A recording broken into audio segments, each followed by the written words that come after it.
The dressing room was cold, not from the air but from the silence. Linda sat on a wooden stool in front of a mirror framed by naked bulbs, staring at her own reflection like it belonged to someone else. Her hands rested on her knees, fingers laced together, knuckles white. Outside the door, voices moved in clusters, stagehands, musicians, sound crew, all of them careful not to knock. They knew. Everyone knew. But no one said a word. She'd been sitting there for 20 minutes. The show was in an hour. Her guitar tech had come by twice, asking if she needed anything. She shook her head both times. What she needed wasn't something anyone could bring her. On the counter beside her was a folded piece of paper, a note. It had been slipped under her door the night before, anonymous, brief. Just a few lines written in careful handwriting. She hadn't opened it until this morning, and now she couldn't stop reading it. Linda, people are worried. You're not yourself. If he's doing what we think he's doing, you need to get out. Before it's too late. She set the paper down and stared at her face again. There were no bruises, not where anyone could see. That was the thing about this kind of hurt, it didn't always leave marks you could point to. It lived in the space between words, in the way someone looked at you when you walked into a room, in the tone that made you feel small even when the sentence was soft. She thought about the first time she'd heard his voice. Not in person, on a record. She'd been in a hotel room in Austin, lying on a bed with her shoes still on, listening to the radio. His voice came through the speaker like honey poured over gravel, and she stopped moving. Just stopped. The song was about loss, but it didn't feel sad. It felt like truth, like someone had finally said the thing everyone else was too afraid to name. A month later, she met him at a party in Laurel Canyon. He was standing by the window with a drink in his hand, talking to someone she didn't recognize. He laughed at something, and the sound cut through the noise of the room. She didn't mean to stare, but she did. And he noticed. He walked over, introduced himself, and within 5 minutes they were talking like they'd known each other for years. That was the thing about him. He could make you feel like the only person in the world, like your thoughts mattered more than anyone else's, like you were finally being seen. Someone had warned her, even then. A friend. A woman who'd been around the scene longer than Linda had, who'd seen things Linda hadn't yet learned to recognize. She'd pulled her aside at another party weeks later, after Linda and Jackson had started spending time together. The woman's voice was low, careful. Be careful with him, Linda had laughed it off. Why? He's sweet. The woman didn't smile. I know. That's the problem. Linda didn't understand. Not then. She thought the woman was jealous, or jaded, or just one of those people who couldn't stand to see someone else happy, so she ignored her. She kept seeing him, and for a while, it was everything she'd hoped for.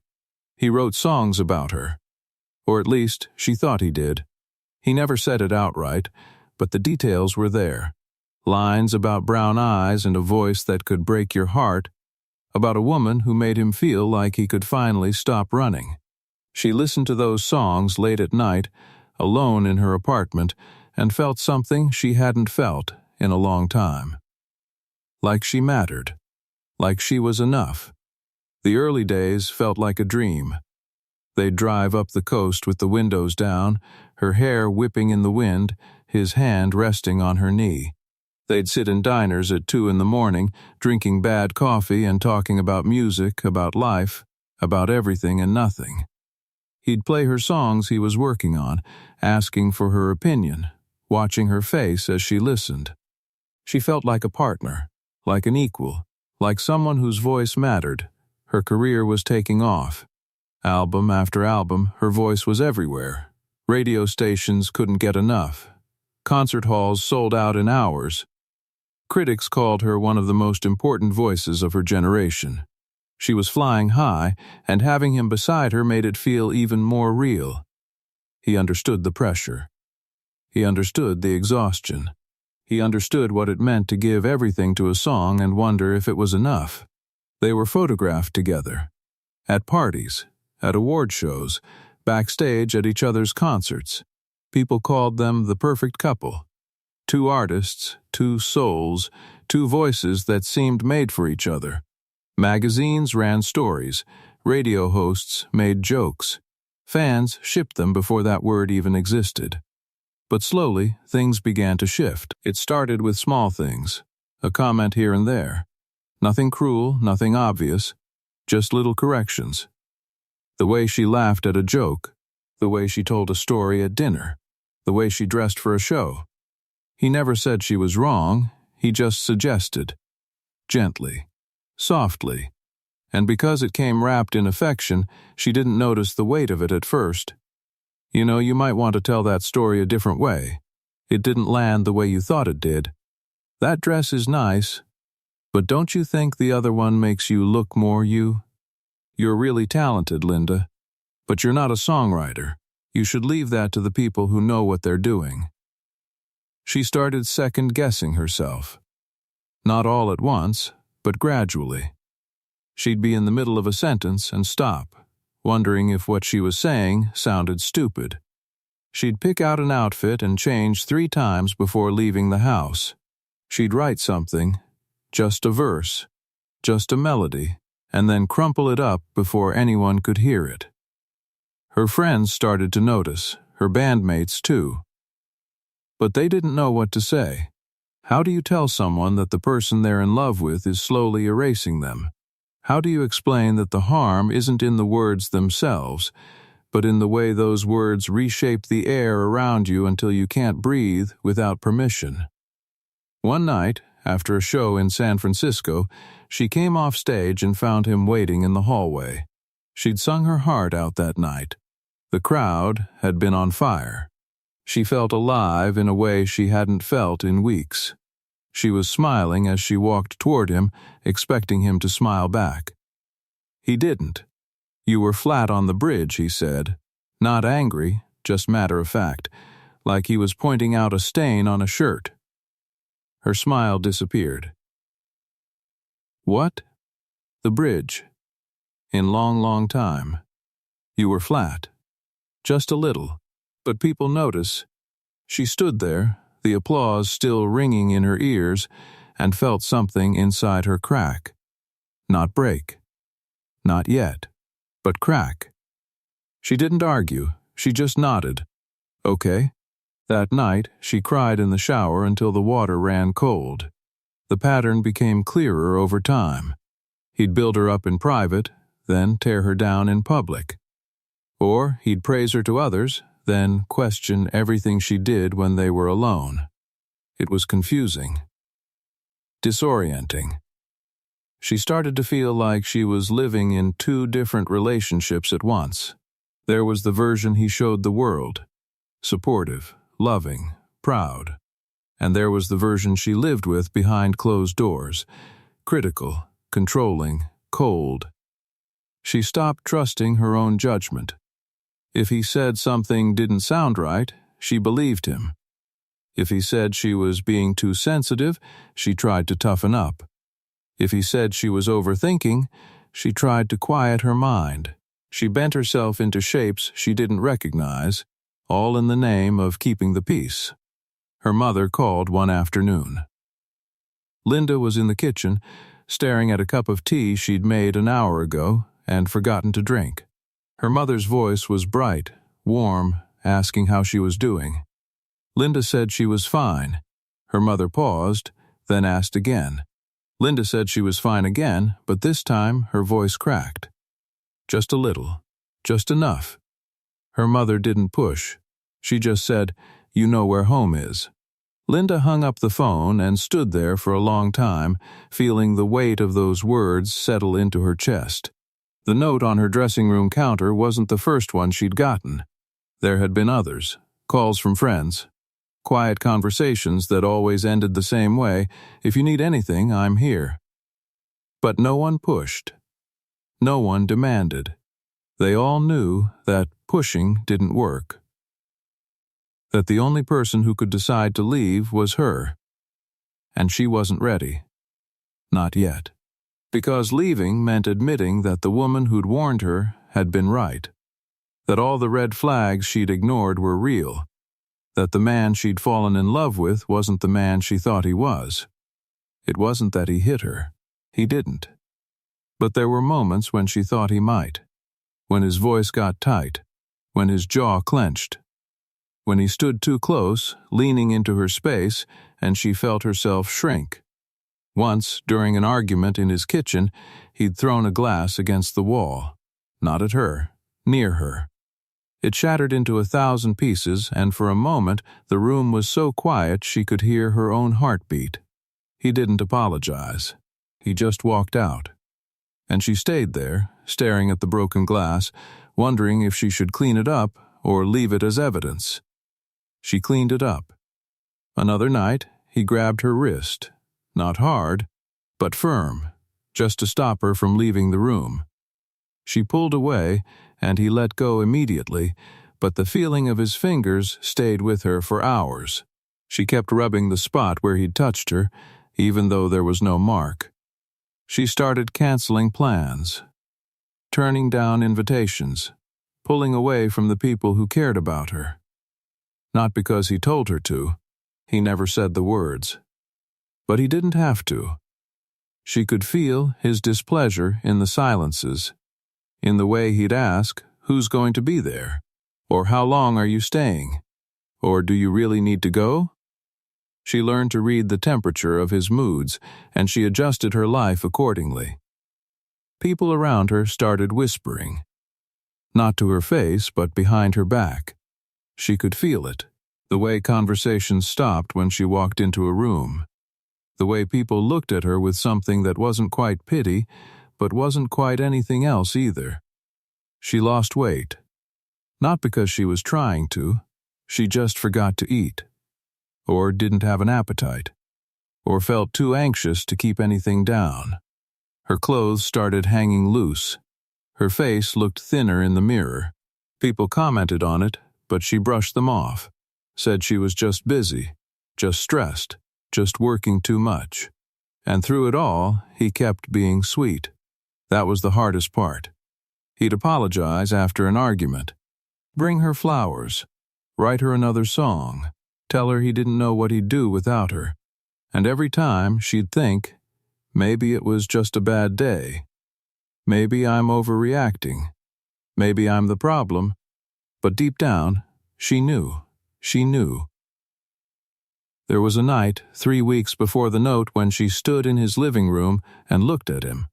Really looked at him, and realized she didn't recognize him anymore. Or maybe she did.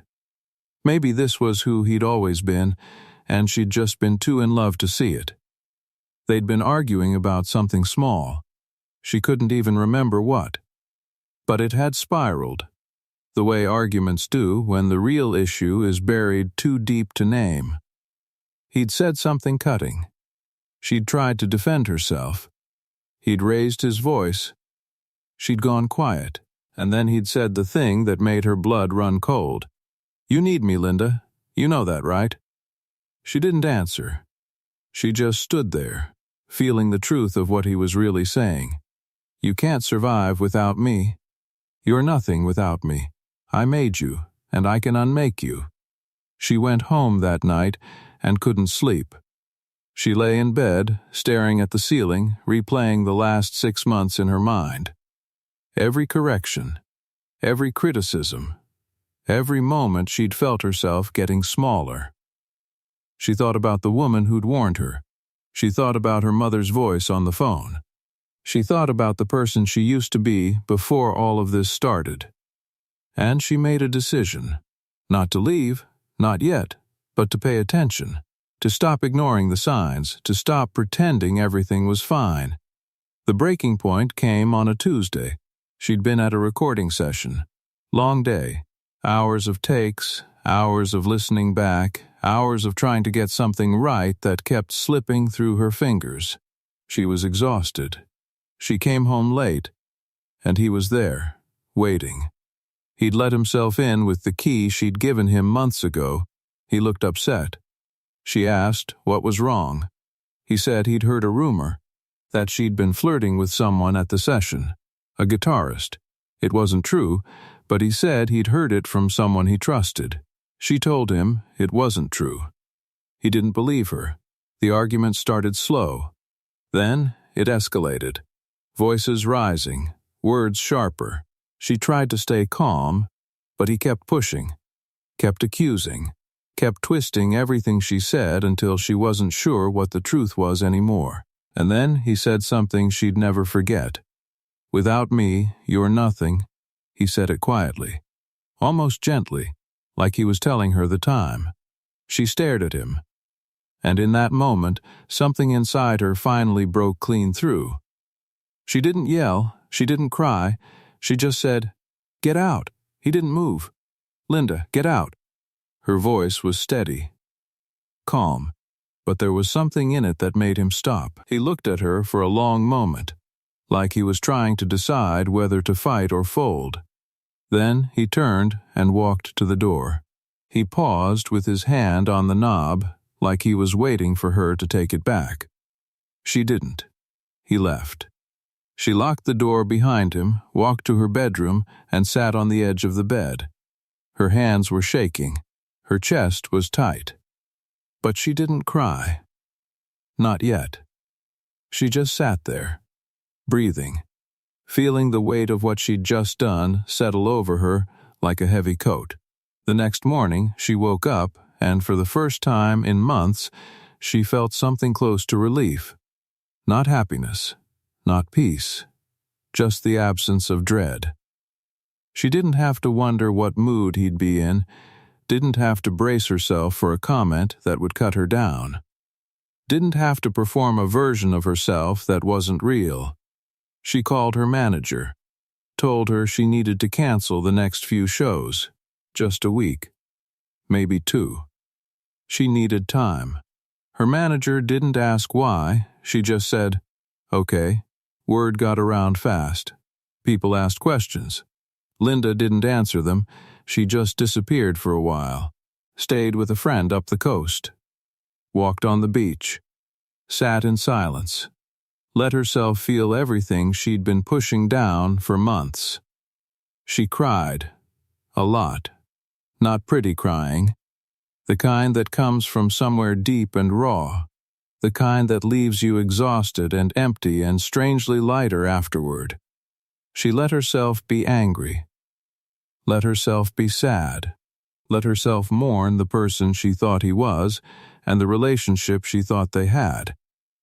Her friend didn't offer advice, didn't try to fix her, just sat with her, made her tea, let her talk when she needed to, and let her be quiet when she didn't. One afternoon, they were sitting on the porch, watching the waves roll in. Her friend said, "You know it's not your fault, right?" Linda didn't answer right away. She'd been asking herself that question for weeks, wondering what she could have done differently, wondering if she'd been too sensitive, too needy, too much, or not enough. "I kept thinking I could fix it," Linda said. "Like if I just tried harder, or loved him better, or became the person he wanted me to be." Her friend shook her head. "You can't fix someone who doesn't think they're broken." Linda let those words sit, and slowly something inside her began to shift, not all at once, but little by little. When she came back, she was different. Not healed, not whole, but different. She started singing again. Really singing, not the way he'd told her to sing, not the way she thought people wanted her to sing, just the way she needed to. She recorded an album. Raw, honest, full of pain and power and everything she'd kept locked inside. Her producer was nervous, said it was too vulnerable, too exposed, too different from what people expected from her. She told him to trust her.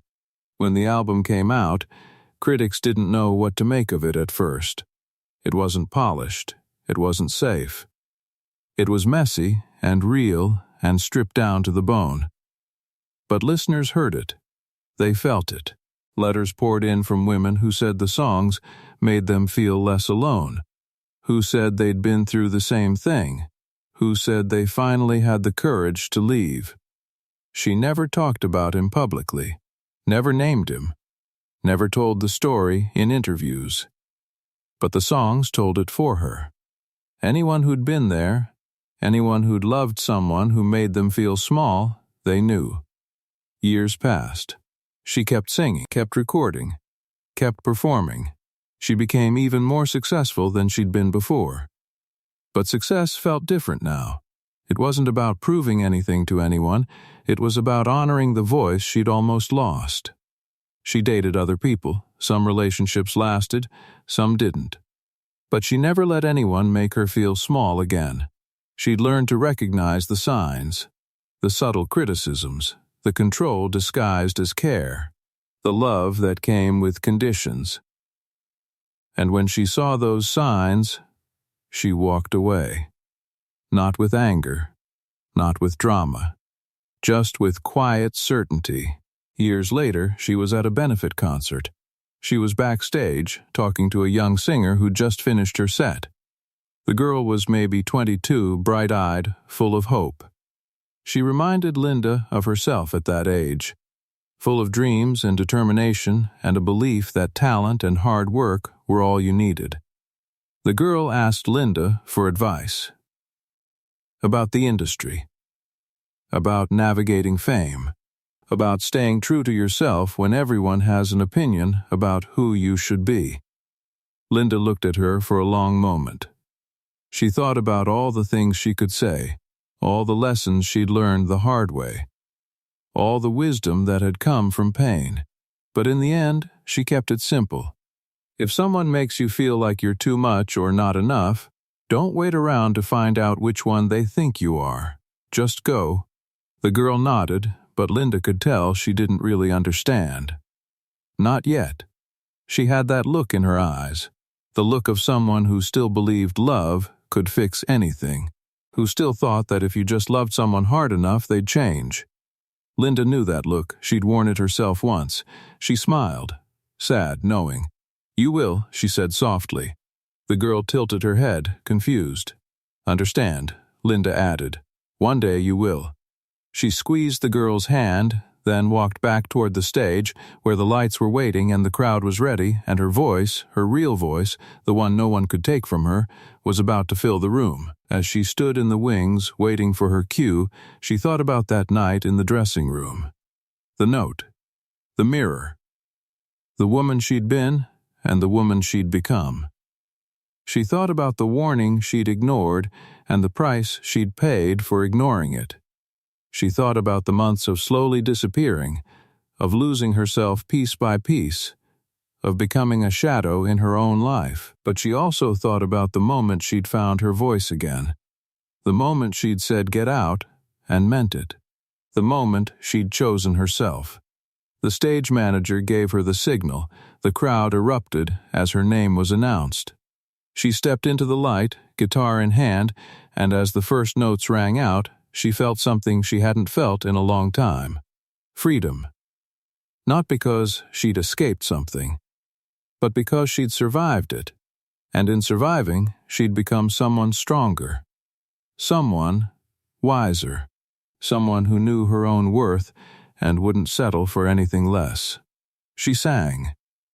And in every note, every word, every breath, there was a story. Not just her story, but the story of every person who'd ever loved someone who hurt them. Every person who'd ever stayed too long. Every person who'd ever had to choose between love and survival.